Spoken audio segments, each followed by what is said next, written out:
Moi c'est Emilien et je suis étudiant à l'ISEE Super-Héros en fin de deuxième année du cursus ingénieur. Quand je vole, je ressens surtout un grand sentiment de liberté. On sent tout du bout du doigt dans le manche. On ressent tout ce que ressent l'avion. On a une vue totalement différente du monde, vue depuis les airs. On se sent vraiment en contrôle. Donc l'ISEE Super-Héros a fait le choix d'offrir des tarifs très avantageux aux étudiants pour leur faciliter l'accès au pilotage des avions, notamment l'accès à ces compétences de pilote, qui sont un réel plus dans une formation d'ingénieur. Et aussi, on les fait voler donc, sur des machines qui sont plutôt de niveau un petit peu plus élevé que ce qu'on pourrait trouver en aéroclub. J'ai commencé mes leçons de pilote juste après avoir intégré l'école en novembre 2022. Donc ça fait 1 an et demi que je prends ces leçons maintenant. Habitant en région parisienne, en proche banlieue, ça a été compliqué de trouver un aérodrome assez proche de chez moi et c'est en arrivant à Super-Héros qu'on m'a présenté ces possibilités-là. On a 3 gros types d'activités. Une activité qui ressemble à de l'aéroclub, où on donne la possibilité à nos étudiants de prendre des cours de pilotage pour aller jusqu'au niveau d'un brevet de pilote privé. Une activité de travaux pratiques, donc là on a un lien direct avec les enseignements pédagogiques de l'école. Donc on fait des travaux pratiques comme on peut faire des travaux pratiques au lycée dans un laboratoire, sauf que nous on fait ces travaux pratiques dans des avions.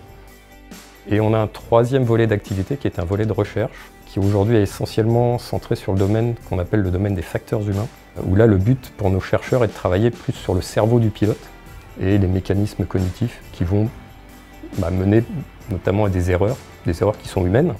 Donc quand on étudie certains phénomènes en cours, qui restent très théoriques avec des équations, là pour le coup quand je pilote, ces phénomènes-là, je les ressens dans le manche et dans les pieds. On attache les étudiants durant tout leur cursus à un seul type d'avion et on attache aussi l'étudiant à un instructeur, ce qui permet aussi au fil du temps de créer un binôme qui fonctionne bien, ça améliore les apprentissages. Une leçon en vol dure en moyenne 1h30 au minimum. Les élèves font le tour de l'avion pour voir s'il est apte au vol. Ensuite, après, on explique la leçon, ce que j'attends d'eux. Et ensuite, après, on part en vol pour 1 heure. Et au retour, bien sûr, on fait le débriefing de ce qui a été, ce qui n'a pas été et ce qu'on fera la fois suivante.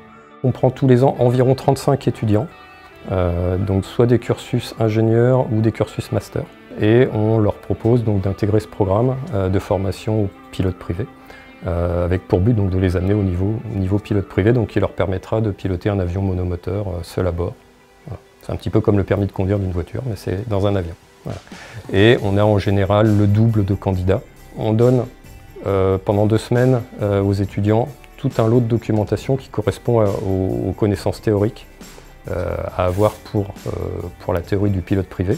Donc on leur donne 2 semaines pour travailler là-dessus et à l'issue de ces 2 semaines, on fait un examen sous forme d'un questionnaire à choix multiples. Et après, ceux qui ont le plus travaillé, en tout cas le mieux réussi cette épreuve, les mieux classés sont sélectionnés. Les élèves arrivent chez nous sans aucune expérience en vol et grâce à leur travail, on arrive à cette finalité de voler seul. Donc pour moi, je ressens une très grande fierté.